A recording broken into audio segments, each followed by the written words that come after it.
name's Olivia Schaefer, and I am a advanced standing MSW student here at Widener University.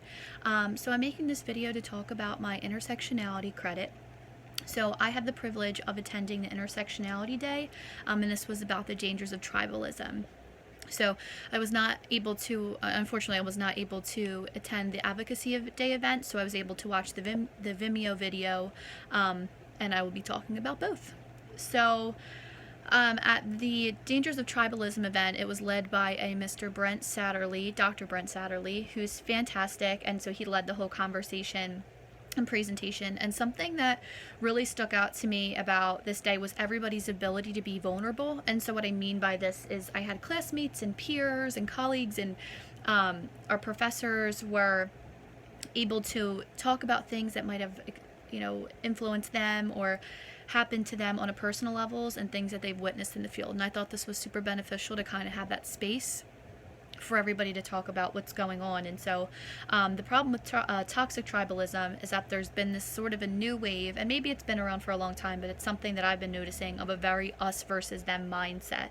And so the problem with this, something that came up and was a really hot topic issue was our current political climate. And so today in current America, the Democrats and Republicans are constantly at odds, and so this has led to fights at the Thanksgiving table and families not speaking with one another, tension in the workplace and in the classroom setting. So it seems that I don't want to generalize completely, but a lot of people aren't really taking the time to listen. And so what happens is this belief system over here and this group of people try to bully the other person and make them feel bad for how the other person is feeling. So of course, like I said, there are some people who have the ability to truly listen and share their opinions, but it's becoming more rare. So, people are being ostracized from social circles, from families, and it's become a very, if you're not with me, you're against me type of society. And so a great danger has definitely appeared from this. And so, for another example, individuals are using religion and political beliefs as a tool to spread hatred and lies about oppressed and vulnerable populations. And so this is where the role of the social worker is essential. The social worker is often somebody who's a problem solver.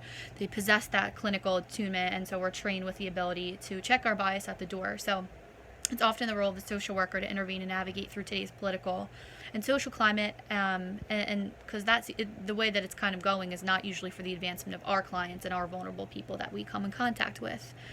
So social workers have to break through obstacles and barriers constantly in order to assist clients with what they may need. So we need to make sure that our clients feel safe and voices are heard, and when they feel like they're being discriminated against, how to advocate for that. And so I think that kind of goes into the second event, which was the video that I watched about Social Work Advocacy Day. And something that really stuck out to me from this video was a quote from one of the speakers, and stated that, decision makers need to know what's going on in the home so we can advocate for their needs. So I definitely couldn't agree with this statement anymore.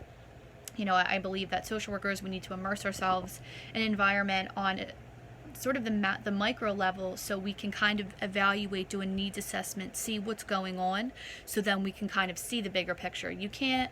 I don't think you can look at the big picture without really going inwards and seeing what's going on the inside. So we get to do that hands-on, that micro picture, so then we can go to our supervisors, legislators, and policymakers about what we're seeing on an individual to individual level.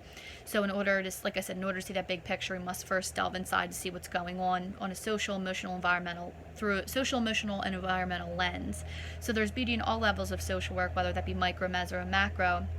But advocacy is really imperative in our role as a social worker, and it's our duty really to protect and service those who are deemed as oppressed or vulnerable. So it's about getting to the root of the problem so that people can start to be self-sufficient and thrive in today's society, even if it's kind of working against them. So this information can help me in practice because it's beneficial to understand that this world is a diverse place. I grew up in Philadelphia. I was really lucky because it's a diverse atmosphere, various cultures, races, and socioeconomic status. So I got to see everything growing up, and I understood it was really important to see that.